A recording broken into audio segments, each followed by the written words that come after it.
ما علمتنا إنك أنت العليم الحكيم ولا حول ولا قوة إلا بالله العلي العظيم أما بعد. Yang dimuliakan Tuan Pengerusi dan ahli-ahli jawatan kuasa surau, yang berbahagia Tuan-Tuan Imam, Tuan-Tuan Bilal, Tuan-Tuan Guru, Ustaz-Ustaz, Ustazah-Ustazah, pemimpin-pemimpin setempat, seterusnya tuan-tuan, puan-puan, hadirin, hadirat, muslimin, muslimat yang dirahmati Allah sekalian. Alhamdulillah, setinggi-tinggi kesyukuran kita panjatkan kehadirat Allah Subhanahu wa taala yang pada malam ini mengizinkan kita sekali lagi untuk berada di surau yang mulia ini. Malam ni dah malam yang ke-12 kita berada di bulan Ramadan, yang mana kita telah dilatih dengan berbagai-bagai latihan, berbagai-bagai riyadhah, berbagai-bagai program untuk melatih kita menjadi orang-orang yang bertakwa. Mudah-mudahan sekarang ni dah 11 hari kita dilatih menjadi orang yang bertakwa. Sekurang-kurangnya kita sekarang ni sudah tak berani lagi melakukan dosa-dosa, dah tak berani lagi melakukan maksiat, dah tak berani lagi meninggalkan perintah Allah Subhanahu wa taala. Mudah-mudahan kita dididik seperti itu sampai di hujung Ramadan nanti kita keluar darinya dengan iman yang lebih kuat daripada sekarang. Nah, menjadi orang yang lebih bertakwa lagi daripada sekarang. Tuan-tuan dan puan-puan, malam ini saya nak bacakan sepotong hadis yang ringkas. Al-mu'minu baina hamsin syada'ida, mu'minun yahsuduhu wa kafirun yuqatiluhu wa munafiqun yubghiduhu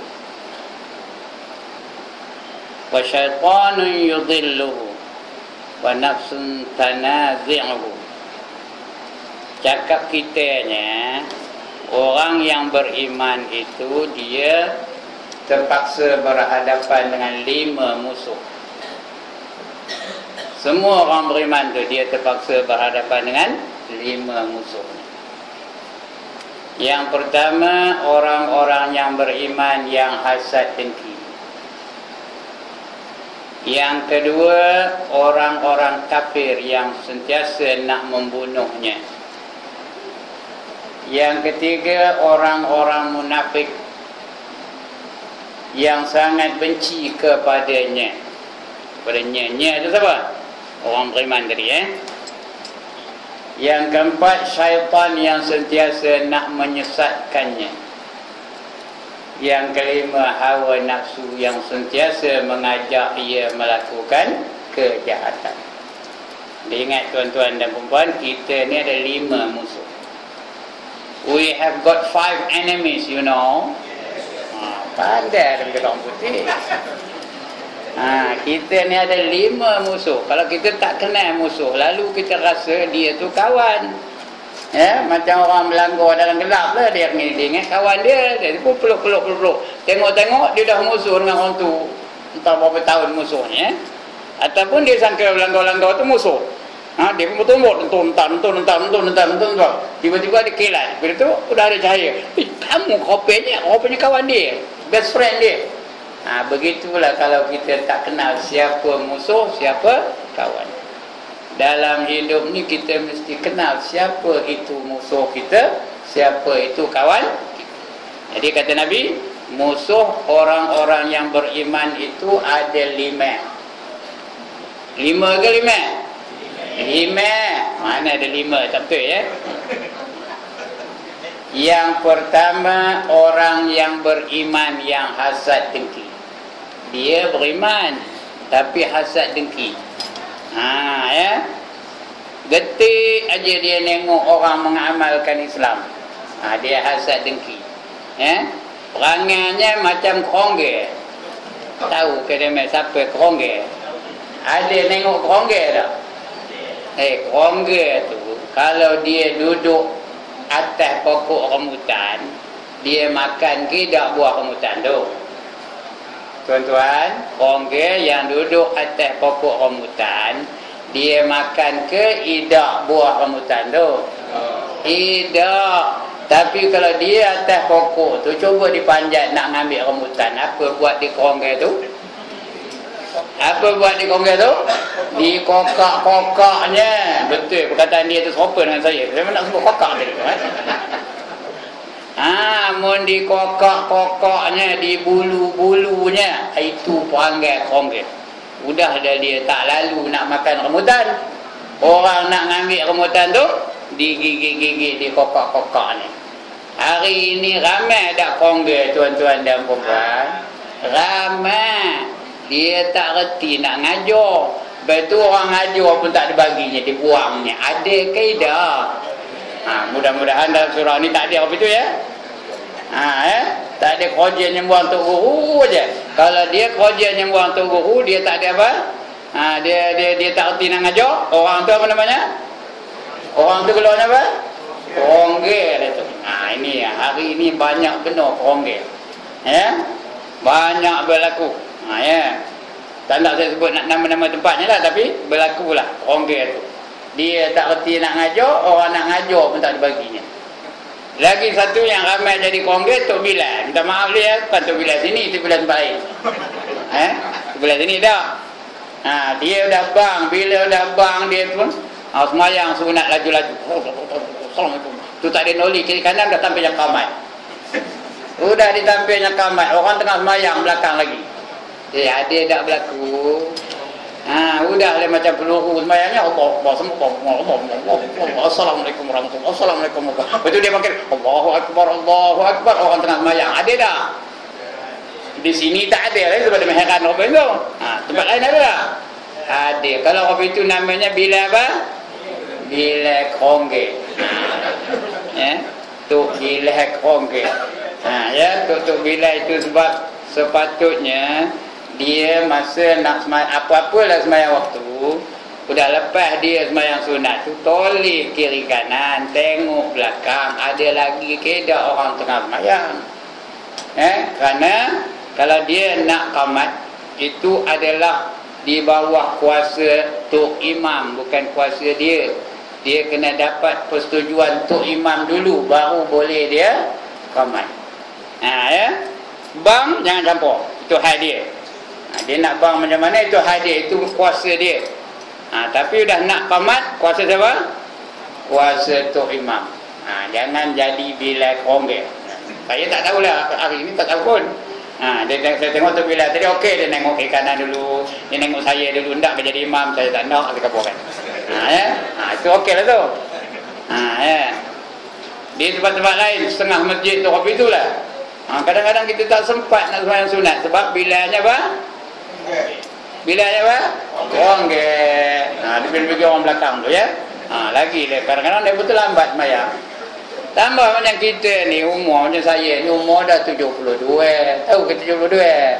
I am already 72 years old, you know. Sembahyang perlahan aja ya. Gerak-gerinya perlahan aja. Bukan boleh nak challenge dan melaju-laju macam mana, tak boleh. Jadi udah banyak kerongga, payah nak buat sembahyang sunat pun tak boleh. Ini dia mukmin yang hasad dengki. Dia beriman tapi hasad dengki. Tak mahu melihat perkembangan Islam. Tak mahu melihat Islam itu Islam itu berkembang. Dia tidak menyekat perkembangan Islam. Macam-macam program dibuatnya supaya Islam tidak berkembang. Orang nak melaksanakan hudud, dia menentangnya. Orang nak melaksanakan qisas, dia yang menentangnya. Inilah dia. Kalau kita laksanakan hudud, maka huru hara lah negara kita. Ini siapa tu? Siapa tu? Kerongga lah tu. Dia tak boleh buat, orang lain nak buat tak baginya. Ini dia mukmin yang hasad dengki. Orang apa itu, kita macam mana nak menentangnya, macam mana kita nak berhadapan dengan dia. Cara yang pertama ialah cara orang soleh. iaitu sabar aja lah. Jangan jangan lawan dia. Jangan tit for tat. Tahu tit for tat? Dia buat ini, aku buat sama juga. Dia nipu, aku pun tipu juga. Dia curi kasut aku curi kasut dia. Itu tit for tat namanya. Tak boleh apa tu. Sabar aja lah, ya. Tapi ada yang lebih baik, kata Nabi, ahsin ila man asaa ilaik, kata Nabi. Buat baik kepada mereka yang melakukan kejahatan terhadap kamu. Dia buat jahat, kita balas dengan kebaikan. Boleh ke tak boleh ni? Boleh. Nabi boleh buat, takkanlah kita tak boleh buat, ya? Dia buat jahat pada kita, kita balas dengan kebaikan. Kita dah tengah berjalan seorang, tak salah jalan dari sini kan, berjalan ke kedai tu, tiba-tiba datang satu orang, pang, tampornya kita. Ya? Kita pun seluk poket, nah RM10. Siapa boleh buat angkat tangan? Boleh kita try malam ni. Tapi nak ikhlas tau. Ya? Pang, tampornya kita kena. Nah, RM10. Terima kasih kata ingatan mereka kepada teman. Ada orang boleh buat angkat tangan? Imam boleh buat? Tak boleh. Ya. Nabi kan kopi itu dibuatnya. Ya. Itu bukan orang kafir pun dia buat kebaikan ni lah. Dia pergi berdakwah di Taif, dibaling dema dengan batu, dibaling dema dengan kayu, dibaling dema dengan najis, dibaling dengan berbagai-bagai sampah dibalingnya. Sampai malaikat pun geram. Geram malaikat nengoknya. Ya Rasulullah, kata malaikat, izinkan kami hempak mereka itu dengan gunung-gunung yang di sekeliling Taif ni. Nak diempak di malaikat itu dengan gunung-gunung. Kalau kita dah jadi Nabi macam kalau kita dah jadi Nabi macam mana? Kita, saya datang kemari di berdakwah, datang demo macam-macam dajjal demo, ya. Cucuknya tayang tokar lah, bubuhnya garam dalam taki minyak lah. Macam itu betul tak? Balas dengan kebaikan. Terima kasih, bagi demo RM10 seorang. Nabi orang itulah, ya. Malaikat minta izin nak menghempak musuh-musuh Islam itu dengan gunung yang di sekeliling. Ya Rasulullah, kata malaikat, izinkan kami menghempak orang-orang Taif dengan gunung-gunung yang di sekeliling ini. Apa jawab Nabi? Tak usah, jangan, kata Nabi. Mereka tak tahu, mereka belum mengetahui lagi, katanya, ya. Dia doakan pula mereka itu. Apa doanya? Allahumma hdi qaumi fa innahum la ya'lamun. Itu doa dia. Ya. Ya Allah, berilah petunjuk hidayah kepada orang-orang yang tadi, orang di Taif tadi, kerana mereka belum lagi mengetahui. Itu berhadapan dengan orang yang hasad dengki. Orang beriman tetapi hasad dengki.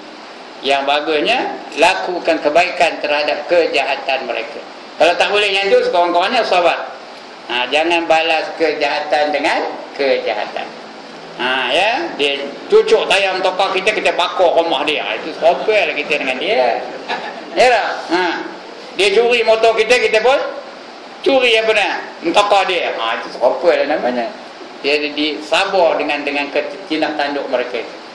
Itu musuh yang pertama. Musuh yang kedua, orang kafir. Orang kafir tu kerjanya apa? Apa kerja orang kafir? Nak bunuh orang Islam. Cuba baca surah Al-Baqarah, mana negara orang kafir yang berbaik-baik dengan orang Islam? Cari satu negara orang kafir yang tak ada hajat nak bunuh orang Islam. Mana?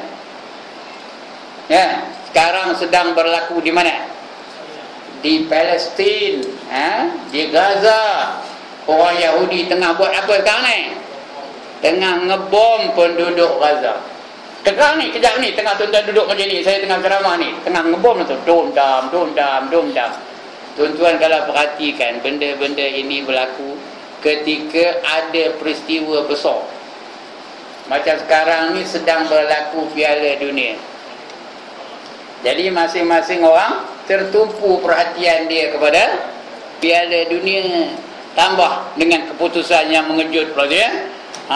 Kalau Brazil ya, tanpa 7-2, 7-1 kalah. Ya Allah. Macam sampai lawan dengan desa pelancongan aja katanya. Boleh kalah sampai 7-1 katanya. Itu aja tajuk perbincangan manusia hari ini. Ya ke dah. Langsung tak ingat penderitaan orang Palestin di Gaza. Langsung tak ingat penderitaan orang Rohingya di mana? Di Burma. Langsung tak ingat penderitaan orang apa militan Moro di mana? Moro di mana? Di Filipina.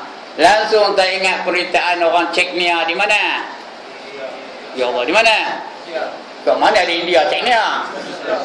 Di Rusia. Langsung tak ingat penderitaan orang-orang Islam di Kashmir. Langsung tak ingat penderitaan orang-orang Islam di mana lagi? Di Iraq, di Afghanistan. Apa kerja dia membunuh orang Islam aja. Di Burma tu sekali dia bunuh bukan seorang dua, tahu beratus-ratus. Ya, bersusun-susun mayat orang Islam di tepi-tepi sungai. Ada ke baca dia mana, ada ke internet pun rumah dia mana. Kalau tak ada komen betul lah ya. Kita mesti keep up with the times. You must know what is happening around you. Sekarang ni orang Islam sedang disembelih di mana-mana saja. Di mana-mana saja sebut aja. Di Malaysia pun begitu je, mereka mencari peluang aja. Untuk menyembelih orang Islam. Begitulah yang berlaku di mana-mana. Karena orang kafir tu yuqatilu. Apa kerjanya? Nak berperang dengan orang-orang yang beriman. Itu musuh yang kedua. Musuh yang ketiga ialah orang-orang munafik. Munafik ni artinya menyembunyikan kekufurannya dan menzahirkan keislamannya. Itu orang munafik. Yubtinul kufra wa yuzhirul islam. Menzahirkan keislamannya dan menyembunyikan kekufurannya. Itu orang munafik. Tadi itu imam dah baca tentang orang munafik ni tadi. Panjang ayat yang dibaca tadi. Wa idza laqul ladzina amanu qalu amanna wa idza khalau ila syayatinihim qalu inna ma'akum innama nahnu mustahzi'un. Ayat surah Al-Baqarah awal-awal lagi. Apabila mereka berada di kalangan orang-orang yang beriman, mereka berkata kami beriman. Umai beriman kata dia. Dia semayang, kita semayang, dia semayang, kita pakai jubah, dia pakai jubah, lagi melerik jubahnya. Kita bersorban, dia pun bersorban juga, lagi melembung sorbannya, besar lagi sorbannya. Itu orang munafik. Dia rupa kita. Pakaiannya rupa kita, perangannya macam kita, ibadahnya macam kita. Tapi apabila dia kembali kepada member-member dia dah tinggalkan cara hidup macam kita tu, dia ikut cara hidup mereka. Itu orang munafik. Kalau sama dengan orang Islam tahlil, dia pun tahlil juga. La ilaha illallah, la ilaha illallah, la ilaha illallah. Nak bergoyang surau ni. Punya hebat. Lepas tu bila dia sampur geng-geng dia naik atas pentas, dia pun dah nyanyi sama dengan dalam hatiku hanya ada kamu. Bermakna orang munafik ni boleh ke tengah, boleh ke tepi. Faham ke tengah ke tepi ni? Dia boleh ke tengah, boleh ke tepi. Buat baik pun boleh, buat jahat pun boleh. Itu tanda yang Allah kabur pada kita tu, ya. Allah yang kabur kita ni. Wa idza laqul ladzina amanu qalu amanna. Apabila mereka berada di kalangan orang-orang yang beriman, mereka berkata kami beriman. Wa idza qalau ila syayatinihim. Apabila mereka kembali kepada syaitan-syaitan mereka, mereka berkata qalu inna ma'akum. Kami bersama dengan kaum, katanya, ya. Tadi bersama dengan orang iman tu apa? Mustahzi'un saja. Apa tu mustahzi'un? Olu-olu aja. Itu orang munafik. Carilah dalam Quran tu, tiap juzuk adalah cerita orang munafik. Ada cerita orang munafik. Sebab Allah marah benar dengan orang munafik ni, ya. Sebab mereka pura-pura beriman, Macam di zaman Rasul lah, di awal-awal Islam mula berkembang, munafik tak ada. Sebab di Mekah tak ada munafik. Pasal apa? Ketika itu Islam tidak ada kepentingan.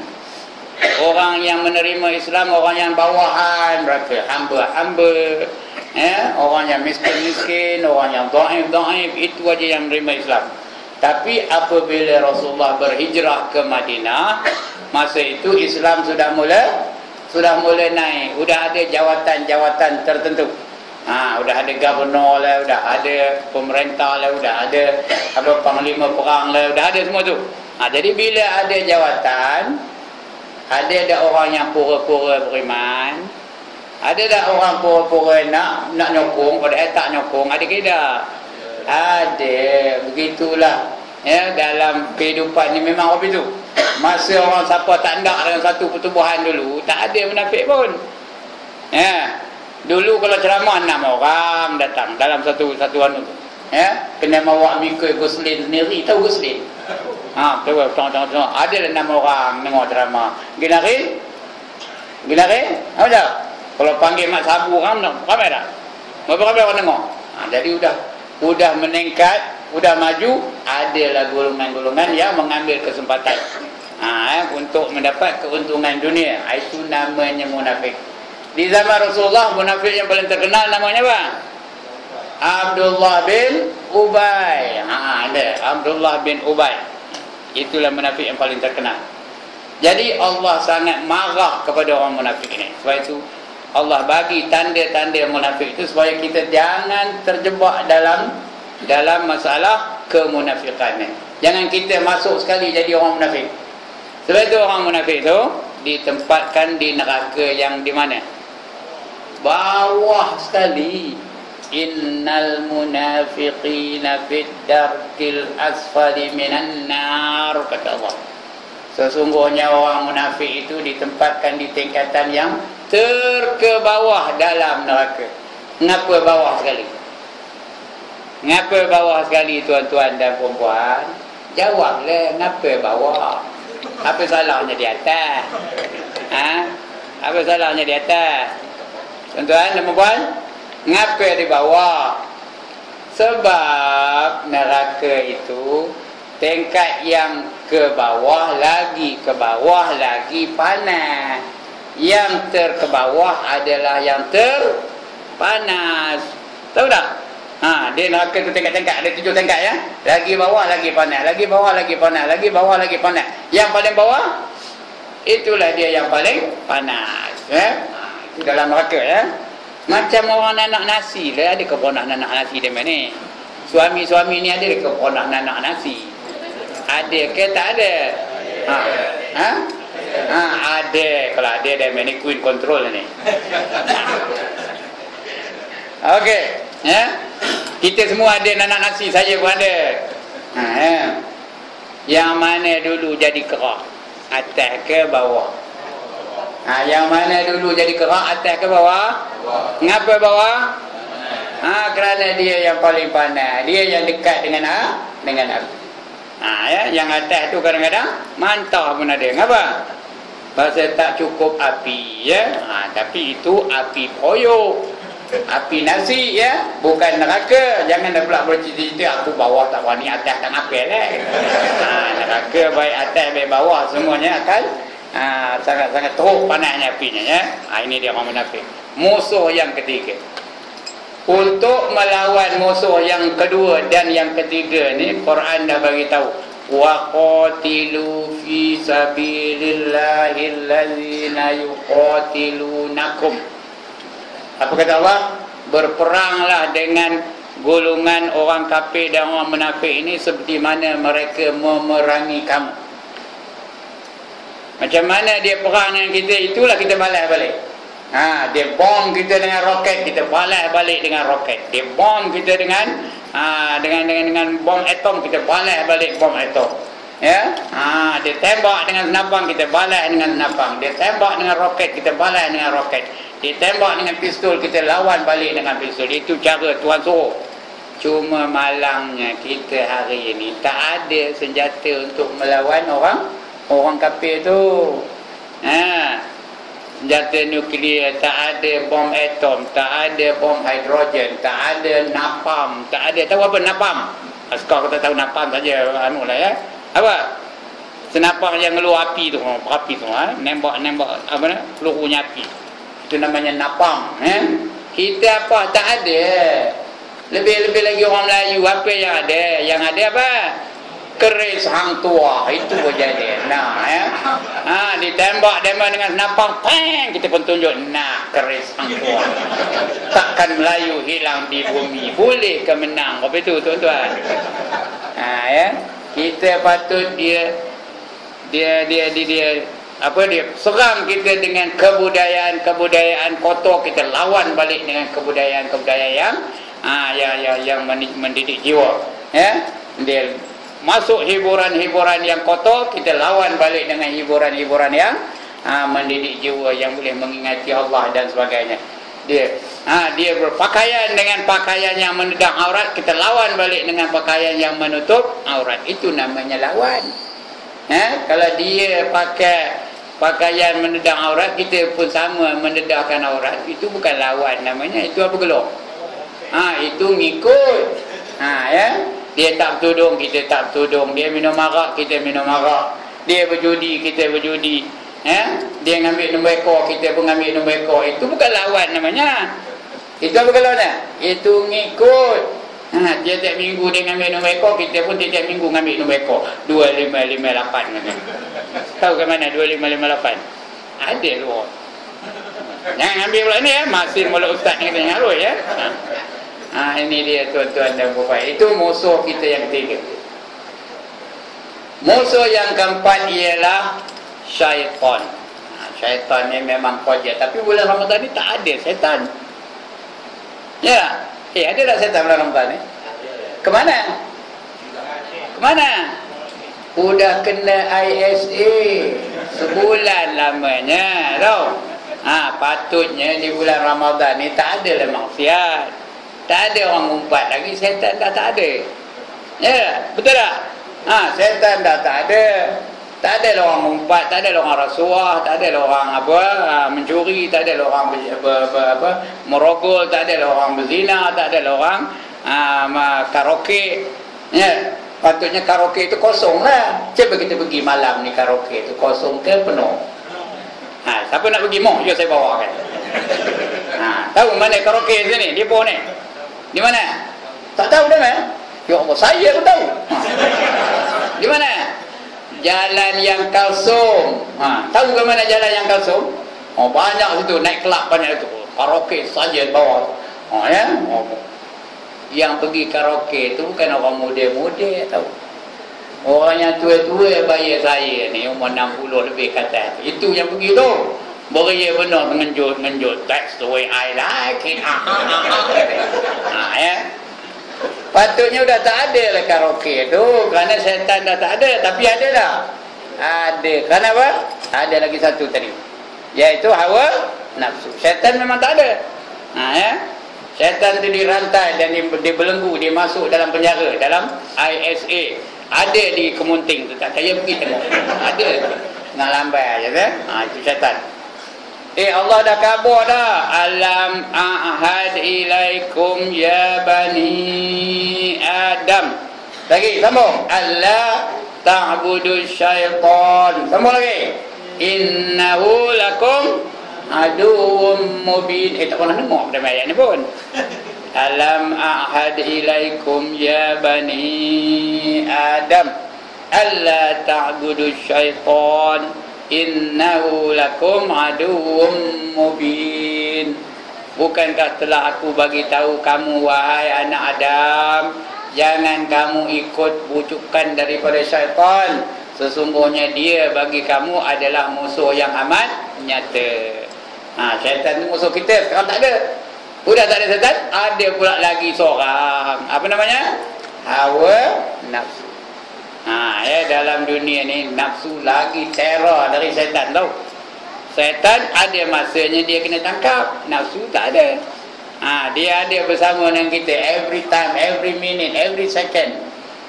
Every turun naik nafas adalah nafsu tu. Siapa tak ada nafsu angkat tangan? Saya nak tengok penuh mana ke dia. Orang sana, siapa tak ada nafsu angkat tangan? Semua ada ya. Ada seorang yang angkat tangan. Dia memang dia tak ada lagi. Dia budak lagi. Nafsu ni kerjanya apa? Sentiasa mengajak kepada kejahatan. Innan nafsala ammaratum bisu, kata Allah dalam Quran ya. Sesungguhnya nafsu amarah itu sentiasa mengajak kamu untuk melakukan kejahatan ya. Nafsu ni dia bukan kira orang tua, orang muda, bukan kira ustaz, ustazah, tak ada kira, semua dibagi nafsu. Kerana Allah jadikan nafsu tu memang jahat. Dia memang jahat dan mengajak kepada kejahatan. Itu kerja hawa nafsu. Sebab itu masih lagi berlaku maksiat di kalangan kita hari ini. Sebab itu pencurian berlaku tiap-tiap malam, perobolan berlaku, penzinaan berlaku ya. Penipuan berlaku. Kenapa? Kerana didorong oleh hawa nafsu. Ya, itu 5 musuh yang sentiasa menggoda kita, melarang kita, menghalang kita daripada menjadi orang-orang yang bertakwa. Maka gagallah kita menjadi orang yang bertakwa. Patutnya kita ni tak ada langsung maksiat yang kita buat. Yang pertama, syaitan dah tak ada. Yang kedua, kita dah semayang. Banyak semayang kita tu ya. Banyak ke sikit semayang kita ni? Banyak, tiap-tiap malam 8 rakaat, 11 rakaat. Jadi kalau sebulan berapa? 11 kali 30 berapa? 330 rakaat. Sikit saja banyak tu. Patutnya tak ada maksiat lagi kerana Allah dah janji. Ya? Allah dah janji. Inna salata tanha, sambung, anil fahsya'i wal munkar. Sesungguhnya semayang itu mencegah seseorang daripada fahsya dan munkar. Fahsya itu kekejian, munkar itu maksiat. Tak ada lagi maksiat apabila kita semayang. Bermakna orang semayang tak ada lagi minum arak, orang semayang tak ada lagi berzina, orang semayang tak ada lagi berjudi, orang semayang tidak lagi ngumpat orang semayang tidak lagi ngelembung aja rambutnya keluar, orang semayang tak ada lagi nyemur kain. Apa? Nyemur kain apa? Ketang dada. Tahu ke ketang dada? Kalau dia semayang. Tapi berlaku dah hari ni. Ada dah orang nyemur kain ketang dada lagi? Ada ke tak ada? Banyak kata dia. Kata bukan saya nak marah dia. Banyak katanya. Sedangkan dia dah semayang. Patutnya tak berlaku lagi benda itu. Tapi kerana itulah, kerana kita ni banyak benar musuh dalam kehidupan kita. Wallahu alam. Sudah 32 minit. Dah tengah 2 jam, dah setengah jam lebih. Kira-kira dah okey dah ya. Itulah namanya tazkirah. Kalau sejam setengah bukan tazkirah namanya. Itu namanya apa? Ceramah. Ini tazkirah katanya tengah 32 minit. Okeylah tu ya. Sekian dulu untuk tahun ini. Iya boleh lah. Ya ke tak? Untuk tahun inilah. Tahun depan lain.